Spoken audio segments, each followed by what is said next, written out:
مجھے بہت خوشی ہے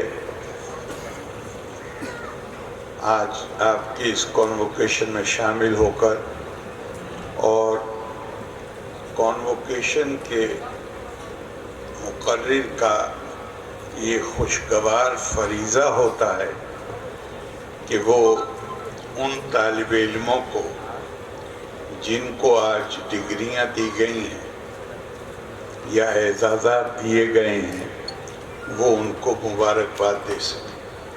میں آپ کو اپنی نیک خواہشات دیتا ہوں، اور آپ کے والدین کو، آپ کے استادوں کو، جن کا اس میں بڑا رول ہے آپ کو تعلیم دینے اور دلانے میں، ان سب کو بھی میں بہت مبارکباد دیتا ہوں۔ اس موقع پر کوئی بھی کانووکیشن ہو، اس وقت کچھ مشورتاً بھی کچھ باتیں کہی جاتی، کیونکہ آپ میں سے کافی لوگ ہوں گے جو مزید تعلیم حاصل کرنے کے لیے جائیں گے، لیکن وہ لوگ بھی ہوں گے جو آج کے بعد اپنی عملی زندگی شروع کریں گے۔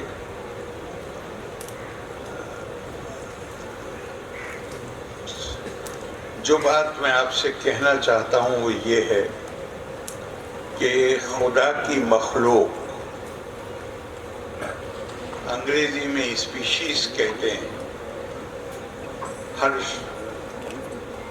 حشرات الارض ہیں، جانور ہیں، پیڑ پودے ہیں، انسان ہیں، ہزاروں قسمیں، لیکن انسان اکیلا ہے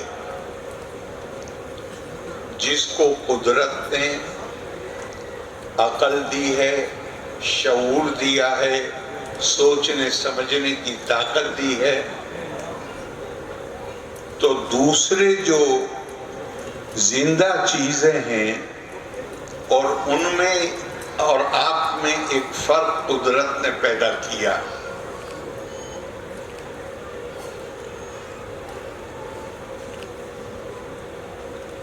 دوسرے کسی بھی اسپیشیز پر آپ نظر ڈالیے، وہ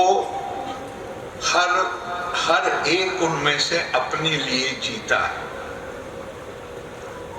انسان کو عقل دی ہے تو اس کا بھی کوئی تقاضا ہے، اور عام طور سے یہ مانا جاتا ہے کہ عقل اور شعور کا تقاضا ہے کہ ہمیں یہ حق حاصل نہیں کہ ہم صرف اپنے لیے زندہ رہیں، بلکہ قدرت نے جو صلاحیتیں ہمیں دی ہیں اس کا استعمال ہماری اپنی ذات، ہمارا اپنا خاندان، اس سے بڑھ کر معاشرے کے لیے، بلکہ پوری انسانیت کے لیے ہونا چاہیے۔ ابھی جب یہاں شروعات ہوئی، اور صرف شروعات نہیں ہوئی، آپ کے یہ ٹرسٹ کا نام بھی توحید ایجوکیشنل ٹرسٹ ہے، مجھے یقین ہے کہ آپ اس کے معنی سمجھتے ہوں گے۔ تو یہاں جب شروعات ہوئی،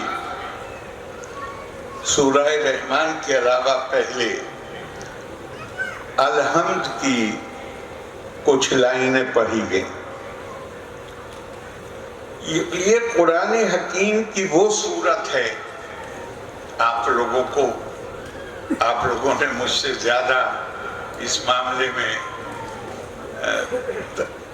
علم حاصل کیا ہے، لیکن میں اتنا جانتا ہوں کہ اللہ کے حضور جب ہم سر جھکاتے ہیں، عبادت کرتے ہیں، تو اگر کسی چیز کو لازمی قرار دیا گیا ہے تو سورہ الحمد ہے، باقی چیزیں اضافی۔ میں آپ سے یہ امید کرتا ہوں کہ جو چیز لازمی قرار دی گئی ہے کم سے کم ہم اس کے معنی پر، اس کے مطلب پر اس کا فہم پیدا کریں اور اس کو زیادہ سے زیادہ سمجھنے کی کوشش کریں۔ 7 آیتیں ہیں، 4 آیتیں اس میں توصیفی کلمات، اللہ کی صفت بیان کی گئی ہے۔ آپ رحمان ہیں، آپ رحیم ہیں، آپ یوم جزا کے مالک ہیں، ہم آپ کی عبادت کرتے ہیں، آپ ہی سے مدد مانگتے ہیں۔ لیکن دعا جو ہے وہ آخری 3 آیتوں میں ہے، اہدنا الصراط المستقیم۔ اللہ اب اسے دیکھیں، اس پہ بہت سنجیدگی سے غور کیجیے گا، ایک دم سرسری طور پہ مت لیجیے گا۔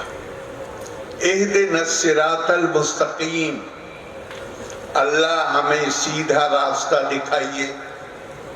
اللہ کی کتاب آ چکی تھی، اس سے زیادہ سیدھا راستہ کوئی اور ہو سکتا تھا؟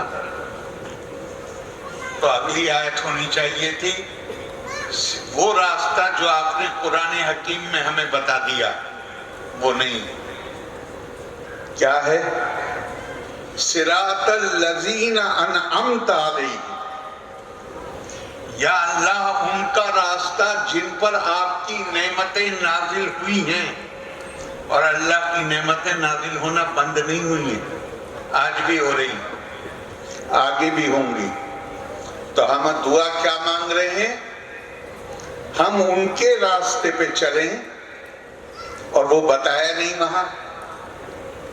اس کا مطلب ہمیں غور و خوض کرنا پڑے گا، وہ کون ہیں دنیا میں جن پر اللہ کی نعمتیں نازل ہو رہی ہیں؟ ان کے راستے پہ نہ چلیں جن پر آپ کا غضب نازل ہو رہا ہے۔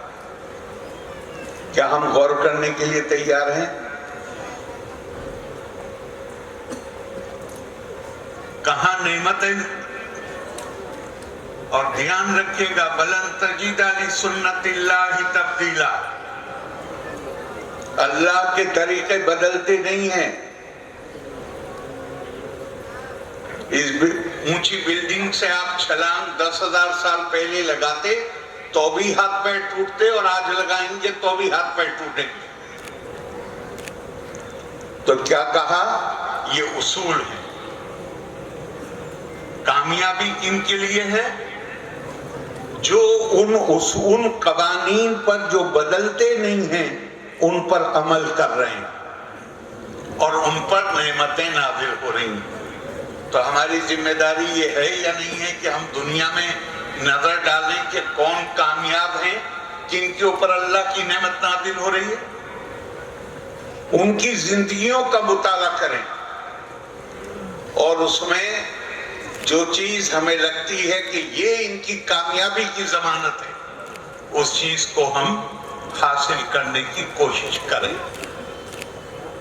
آپ کا نام ہے توحید ایجوکیشنل ٹرسٹ، وہی ایک ہمارا مالک ہے، وہی ایک عبادت کے لائق ہے، وہی ایک سب کا پیدا کرنے والا ہے، ہمارا نہیں، سب کا پیدا کرنے والا وہی ایک ہے۔ اسی کے ہاتھ میں سارا نظام، اس کو ہر چیز پر قدرت ہے، بلکہ ایمان کا حصہ یہ ہے کہ اس کی مرضی کے بغیر پتا بھی نہیں ہلتا۔ ہمیں شکایت ہے کہ ہمارے ساتھ ظلم ہو رہا ہے، زیادتی ہو رہی ہے۔ کیا یہ اگر ہو رہی ہے مان لیجیے، کیا یہ اس کی مرضی کے بغیر ہو سکتی ہے؟ اور اس کی مرضی ایسی تو نہیں ہے کہ وہ کا اس کے ساتھ ہو جائے، اس کے ساتھ نہیں، اصول مقرر کیے ہوئے ہیں۔ اور پہلا اصول میں مانتا ہوں کہ اگر اللہ ایک ہے جو ہے، اگر ہم وحدت الہی میں یقین رکھتے ہیں تو اس کے ساتھ ہمیں وحدت وقار انسانی میں بھی یقین کرنا پڑے گا. میرے کہنے سے مت کیجیے گا. وَلَقَدْ كَرَّمْنَا بَنِي آدَمَ، سورہ بنی اسرائیل کی آیت کا پہلا ٹکڑا ہے. اور آدم کی اولاد یعنی انسان، اللہ نے ان کو عزت و اکرام، وقار، پرتشٹھا، انسان کا بحیثیت انسان کے اللہ نے اسے دی ہے. اب میں آپ سے پوچھتا ہوں کہ میرا راستہ آپ سے الگ، میرا جو بھی راستہ ہے، مجھے کس نے پیدا کیا ہے؟ اسی اللہ نے جس نے آپ کو پیدا کیا ہے. کیا اس نے، میں اسے پلٹ کے کہتا ہوں، میں آپ کو کیوں الزام دوں؟ جس نے مجھے پیدا کیا اسی نے آپ کو پیدا کیا. آپ کا طریقہ مجھ سے الگ ہے. یہ اللہ نے مجھے کہاں اختیار دیا کہ میں ججمنٹ میں بیٹھوں اور کہوں کہ آپ غلط ہیں؟ یہ دیا کہ کوئی اگر آیت ہو مجھے اگر بتا دیجئے، میری بھی تعلیم ہو جائے گی. لیکن ہم بیٹھ کے فیصلہ کرتے ہیں اور گلی گلی میں بیٹھ کے فیصلہ کرتے ہیں. یہ مومن ہے، یہ کافر. ارے بھئی، فیصلہ کرنے کا اختیار صرف اللہ کا ہے. کہیں سے بھی فتویٰ لے لیجئے. اگر قرآن کا حکم ہے وحدت وقار انسانی، آپ بھی اللہ کے سامنے جواب دے ہیں، میں بھی اللہ کے سامنے جواب دے ہوں. کوئی انسان میرا جج بن کے نہیں بیٹھ سکتا. ہاں، اگر میں معاشرے کے خلاف، سوسائٹی کے خلاف کوئی جرم کروں تو آپ کو، سوسائٹی کو پورا حق حاصل ہے کہ وہ جج کے ذریعے سزا دے. لیکن جو معاملہ میرے ضمیر کا معاملہ ہے، انتہ کرن کا معاملہ ہے، وہاں پر ایک انسان کو دوسرے انسان کا جج بنا کے نہیں بھیجا گیا. لَيْسَ لَكَ مِنَ الْأَمْرِ شَيْءٌ أَوْ يَتُوبَ عَلَيْهِمْ أَوْ يُعَذِّبَهُمْ فَإِنَّهُمْ ظَالِمُونَ. کہاں کہا ہے یہ؟ احد کی لڑائی کے بعد جب حضور صلی اللہ علیہ وسلم کے 2 دانت شہید ہو گئے، بے ہوش ہو گئے، ہوش میں آنے کے بعد منہ سے صرف ایک جملہ نکلا. اس جملے کو بھی غور کریے گا. وہ قوم کیسے فلاح پائے گی جو اپنے نبی کو زخمی کرے؟ جنہوں نے انہیں زخمی کیا تھا انہیں اپنی قوم بتا رہے تھے. پڑھ لیجئے، قرآن حکیم کی آیت ہے. اور ان کے لیے دل میں ایک درد تھا، اس کی فکر کا اظہار کر رہے تھے کہ یہ اپنی نبی کو زخمی کر رہے ہیں، ان کو کہ کیسے کامیاب ہوں گے. اللہ نے فوراً آیت بھیجی، بے شک یہ ظالم ہیں، انہوں نے آپ پر حملہ کیا ہے، انہوں نے آپ کے دانت شہید کیے ہیں، لیکن یہ ظالموں پر ہم اپنی رحمتیں نازل کریں یا ان کو سزا دیں، یہ ہمارا کام ہے، یہ آپ کا کام نہیں. ہم نے تو ایسے لگتا ہے جیسے ہم نے یہ ٹھیکہ لے لیا ہے کہ جتنی تعلیمات ہے قرآن کی، ابھی کوئی تو وجہ ہے کہ قرآن حکیم کو خود اپنے بارے میں یہ کہنا پڑا. وَقَالَ الرَّسُولُ يَا رَبِّ إِنَّا قَوْمِ اتَّخَذُوا هَذَا الْقُرْآنَ مَهْجُورًا. اور قیامت کے دن رسول صلی اللہ علیہ وسلم اللہ سے کہیں گے، اللہ میں کیا کروں، میری اس قوم نے اس قرآن کو مہجور بنا دیا. مہجور کسے کہتے ہیں؟ عربوں کے ہاں اونٹ ہوتا ہے. جب اونٹ کو حلال کرنا ہوتا ہے تو اس کے چاروں پیروں میں رسی باندھ کے اس کو گرا لیتے ہیں. اس حالت کو حالت مہجوری کہا جاتا ہے۔ قرآن حکیم میں آتا ہے کہ حضور صلی اللہ علیہ وسلم قیامت کے دن کہیں گے کہ اللہ، میرے لوگوں نے جو قرآن کو ماننے کی بات کرتے تھے، انہوں نے قرآن کو مہجور بنا دیا۔ تو ہوگی کہ قرآن میں یہ آیت ہے، ہر کسی کو ہم فریلی کافر جو غیر مسلم ہے وہ تو ہیں ہی کافر۔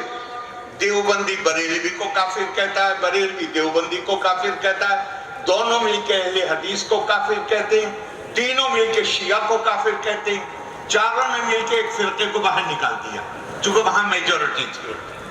تھوڑے سے لوگوں کو آپ ٹھیک نہیں کر سکتے، ان کو باہر نکال دیا۔ بھئی آپ اللہ میاں ہو؟ اس سے بڑا شرک کیا ہوگا کہ جو کام اللہ کا ہے وہ آپ نے اپنے ہاتھ میں لے لیا، فیصلہ ہم کریں گے، اور جو اپنے کرنے کے کام تھے اس کے لیے یوم دعا منائیں گے، اللہ امریکہ کی توپوں میں کیڑے ڈال دے۔ اللہ کے سارے کام ہم نے اپنے ذمہ لے لیے، فیصلہ ہم کریں گے جنت اور دوزخ کا، اور جو ہمیں کام کہے گئے تھے وہ کہا اللہ اس کی فکر آپ کریے، اب تو بس دعا مانگ لیں۔ سورہ نجم میں قرآن حکیم میں آیا تھا، ام للانسان ما تمنا، کیا انسان یہ سمجھتا ہے کہ جو دعا کرے گا وہ پوری ہو جائے گی؟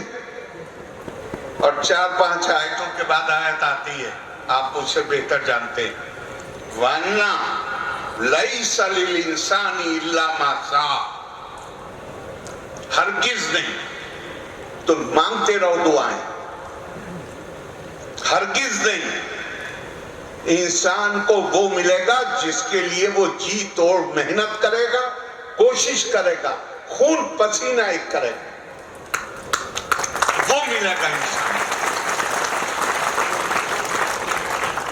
ہم ہر چیز بھئی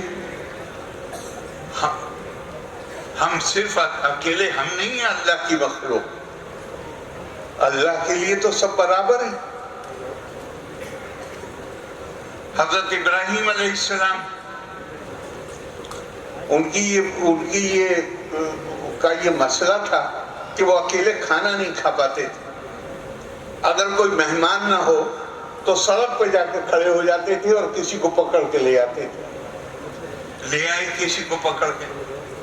اب یہ تو اللہ کے رسول تھے، انہوں نے اللہ کی کچھ بات کی، وہ آدمی بولا مجھ سے یہ باتیں مت کریے، میں کسی کو نہیں مانتا، یہ صرف چند لوگوں کا ذریعہ ہے دوسروں کا شوشن کرنے کے لیے، میں نہیں مانتا یہ۔ حضرت ابراہیم سکتے میں آ گئے، اللہ کے رسول بیٹھے رہ گئے، اور یہ بھی نہیں کہا کہ بھی کھانا لے آؤ، اس نے 2-4 منٹ انتظار کیا اور چلا گیا اٹھ کے۔ اب رسول کا مطلب اس کے پاس وحی آتی ہے اللہ کی، اللہ اسے سیدھے حکم دیتا ہے۔ وحی آئی، ابراہیم یہ آدمی تمہارا کیا خیال ہے کہ اس کی کتنی عمر ہوگی؟ کہا 60 سال 65 سال۔ کہا جس دن سے اس نے ہوش سنبھالا ہے یہ ہمارا انکار کرتا ہے، کہتا ہے میں کسی کو نہیں مانتا، لیکن جب سے اس نے انکار شروع کیا ہے ہم نے اس کا کھانا بند نہیں کیا، ہم اس کو روزی روٹی دے رہے ہیں، اور اس آدمی کو جس کو ہمارا روز انکار کرتا ہے اور ہم اس کو دیتے ہیں۔ یہ سورج جو ہے، جو اس پہ پانی چڑھاتا ہے صبح کو اس کو بھی روشنی دیتا ہے، جو اس کو پانی نہیں چڑھاتا اس کو بھی روشنی دیتا ہے۔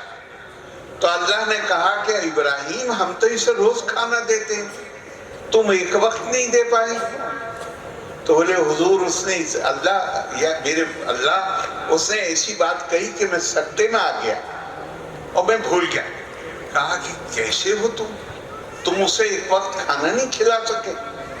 اب حضرت ابراہیم علیہ السلام دوڑ لگاتے ہیں اور وہ دور چلا گیا، وہاں سے اس کی خوشامد کر کے پکڑ کے لے کے آتے ہیں۔ اور اس کو کھانا کھلاتے. اور اسی لیے حضور صلی اللہ علیہ وسلم نے فرمایا تخلقوا باخلاق اللہ، اللہ کے اخلاق اپناؤ. جیسے ہمارے ہندوستان میں خاص طور سے ادویت عقیدہ یہ ہے کہ پرماتما آتما کی شکل میں ہر کسی کے اندر موجود ہے، لہذا اس کو عزت کی نگاہ سے دیکھو، ہر کسی کے جسم کو پرماتما کے مندر کے روپ میں دیکھو. قرآن حکیم میں بھی آیت ہے، بھولیے گا مت. فَإِذَا صَفَّيْتُهُ وَنَفَخْتَ فِيهِ مِن رُّوحِي فَقَعُوا لَهُ سَاجِدِينَ. اور اللہ نے فرشتوں سے کہا جب میں اس مٹی کے پتلے کو سجا سوار دوں، اس میں اپنی روح پھونک دوں، تو تم اس کے سامنے جھک جانا. تو میں نے کسی بڑے عالم سے پوچھا کہ حضور یہ جو اللہ نے اپنی روح پھونکی ہے یہ صرف مسلمانوں میں پھونکی ہے یا باقی سب میں بھی پھونکی ہے؟ نہیں، یہ تو سب میں ہے. تو اگر سب میں ہے یہ اللہ کی روح تو سب ہمارے عزت اور احترام کے حقدار ہیں یا نہیں ہیں؟ میں آپ سے پوچھتا ہوں. ہمیں کیا حق ہے کہ ہم کسی کے اوپر کمنٹ کریں کہ راستے سے بھٹکا ہوا ہے؟ ارے جسے اللہ نے جو توفیق دی ہے، وَلَوْ شَاءَ رَبُّكَ لَآمَنَ مَنْ فِي الْأَرْضِ كُلُّهُمْ جَمِيعًا أَفَأَنْتَ تُكْرِهُ النَّاسَ حَتَّى يَكُونُوا مُؤْمِنِينَ. مجھ سے اور آپ سے نہیں کہہ رہے اللہ، حضور صلی اللہ علیہ وسلم سے کہہ رہے ہیں ہم چاہتے اگر تو سب ایک جیسے ہوتے، ایک ہی ایمان والے ہوتے. ہم نے تو چاہا نہیں. اب یہ حضور صلی اللہ علیہ وسلم سے کہا جا رہا ہے تو کیا آپ زبردستی کریں گے کہ یہ ایمان لے آئیں؟ وَمَا كَانَ لِنَفْسٍ أَن تُؤْمِنَ إِلَّا بِإِذْنِ اللَّهِ. کوئی شخص کسی راستے پہ صحیح راستے پہ نہیں آ سکتا جب تک اللہ کی اجازت نہ. یہ عقل کی بات بتا دی. وَيَجْعَلُ الرِّجْسَ عَلَى الَّذِينَ لَا يَعْقِلُونَ. اور جو لوگ اپنی عقل کا استعمال نہیں کرتے، اللہ عربی میں لٹرل ٹرانسلیشن، لفظی ٹرانسلیشن کا مطلب ہے اللہ تعالیٰ ان پر گندگی پھینکتے ہیں جو عقل کی بات جو اپنی عقل کا استعمال نہیں کرتے. لیکن محاورتاً عربی میں اس کو کہا گیا، مطلب ایسے کہیں گے بھاڑ میں جاؤ اگر تم اپنی عقل کا استعمال نہیں کرتے. یہ قرآن کی تعلیمات ہے. ہم دنیا کے ٹھیکیدار بن گئے کہیں نہ کہیں، اور اس کی وجہ ہے کہ ہم ہر کتاب پڑھتے ہیں اللہ کی کتاب کو چھوڑ کر. بات توحید کی، کام شخصیت پرستی کی. ہر کتاب کو پڑھیں گے قرآن کو چھوڑ کر. میں نے دیوبند کا اور ندوے کا نصاب دیکھا، صرف چند صورتیں عالمیت کے نصاب میں ہیں اور ہدایہ یا حدیث کا دور کئی دفعہ کرایا جاتا ہے. قرآن پہ آپ کی نظر کیوں نہیں جاتی بھائی؟ یہ جو مسلم قوانین ہیں، قرآن تو 2 آیتیں کم سے کم میں جانتا ہوں جس میں قرآن بادشاہوں کو بری نظر سے دیکھتا ہے. یہ قوانین کس کے لیے لکھے گئے تھے؟ بادشاہوں کے لیے. آپ ایک چلتے پھرتے آدمی سے سوال پوچھئے، ارے نیپال آپ کے برابر میں دنیا کا غریب ترین ملک ہے، وہ بھی اٹھ کے کھڑے ہو گئے ہم بادشاہ کو قبول نہیں کرتے.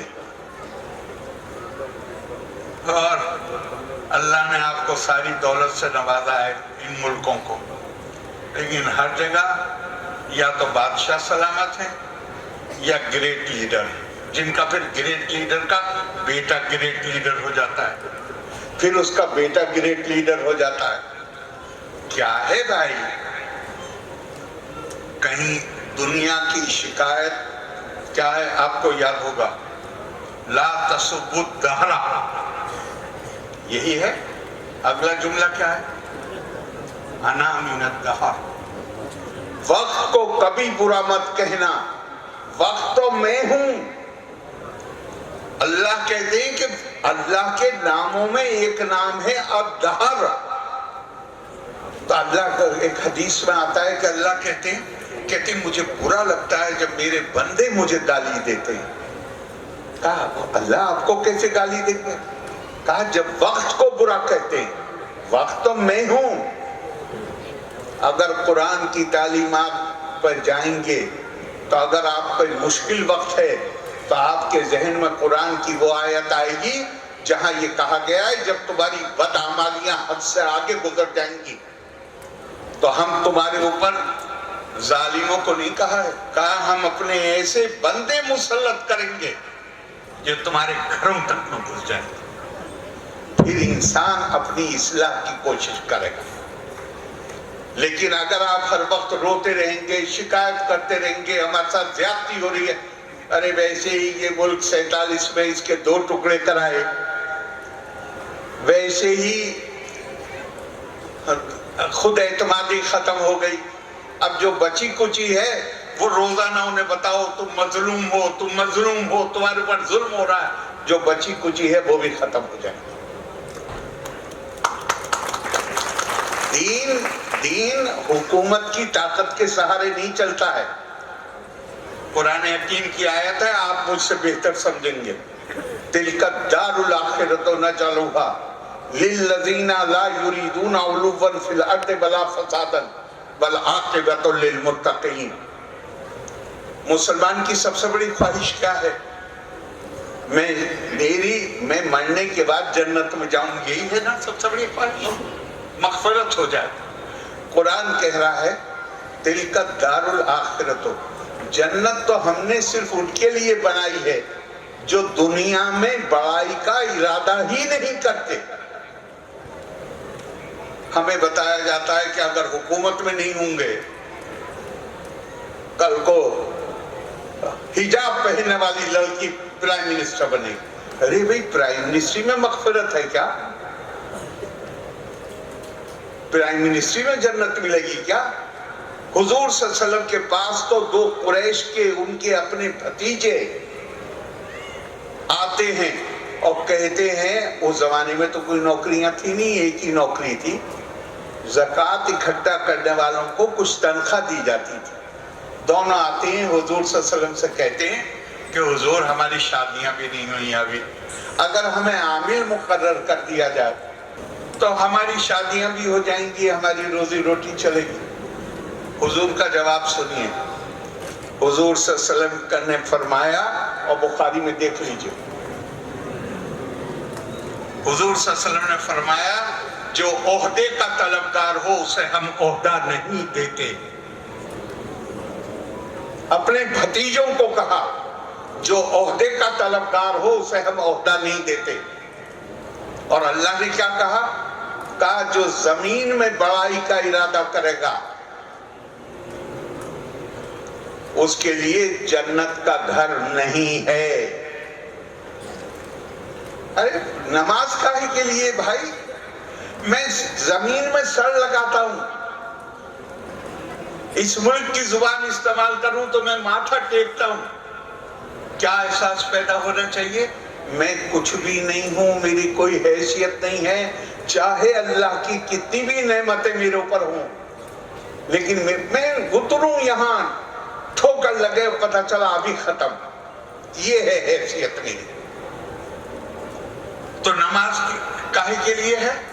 انسان میں عاجزی پیدا کرنے کے لیے، انکساری پیدا کرنے کے لیے، ونمرتا پیدا کرنے کے لیے، اپنے آپ کو ہرگز نہیں کہ میں بڑا ہوں۔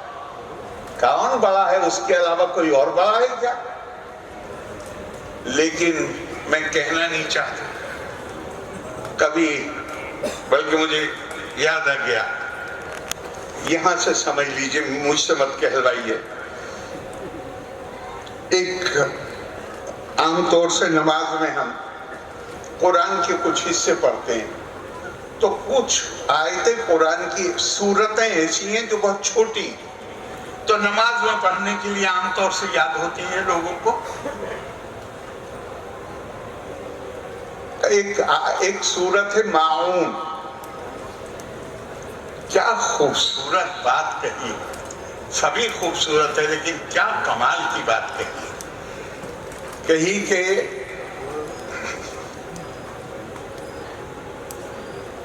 دیکھیے صاحب، میں اگر کہیں غلطی کروں بھولوں تو آپ کو پورا حق ہے کہ آپ مجھے درست کر دیں، ہے نہیں میرے پاس.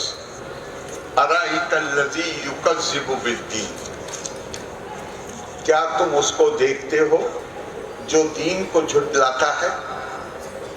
اب دین کو جھٹلانے میں اللہ کو نہیں مانتا، میں اس کو نہیں مانتا، میں اس کی، یہ ساری چیزیں آ جاتی ہیں.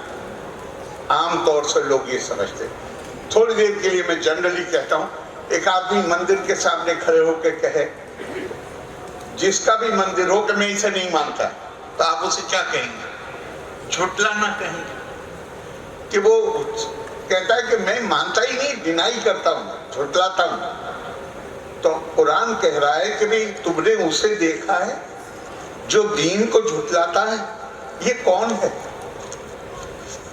دین کو یہ نہیں کہا آگے قرآن نے، جو نماز نہیں پڑھتا، جو روزہ نہیں رکھتا وغیرہ وغیرہ. قرآن نے کہا دین کو کون جھٹلاتا؟